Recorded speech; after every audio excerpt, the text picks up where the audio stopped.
देखिए इस क्वेश्चन में हमसे कह रहा है for a vector A and be making an angle theta which one of the following relation is correct. तो मेरे पास एक वेक्टर ए है, एक वेक्टर ए है, ठीक है, वेक्टर ए, एंड ये है मेरे पास वेक्टर बी, ठीक है।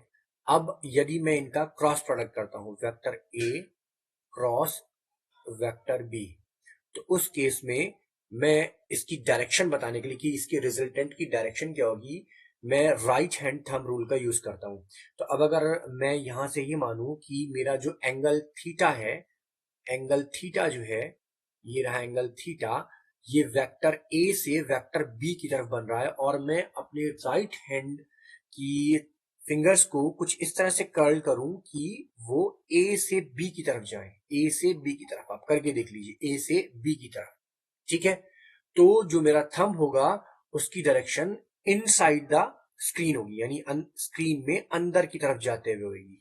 तो जब स्क्रीन में अंदर की तरफ जाती होगी उसको मैं यहां पर क्रॉस से शो करता हूं, ठीक है। अच्छा, अब अगर मैंने आ, मैंने एक लिया वेक्टर ए और दूसरा लिया मैंने वेक्टर बी, ये रहा वेक्टर बी, ठीक है।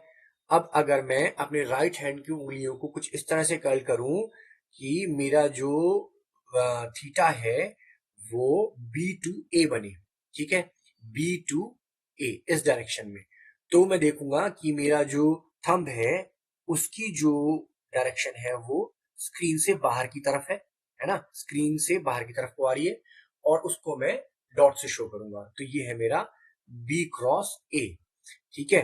तो अब आप देखिए, ये वाला वेक्टर जो स्क्रीन के अंदर जा रहा है और ये वाला वेक्टर जो स्क्रीन के बाहर आ रहा है, ये दोनों एक दूसरे के ऑपोजिट हैं। तो मैं यहां पर अगर ए क्रॉस बी को बी क्रॉस ए के इक्वल रखना चाहूं तो मैं क्या करूंगा, A cross B is equal to negative of B cross A, ठीक है। तो अब यहां देखिए ये ऑप्शन मेरा है डी।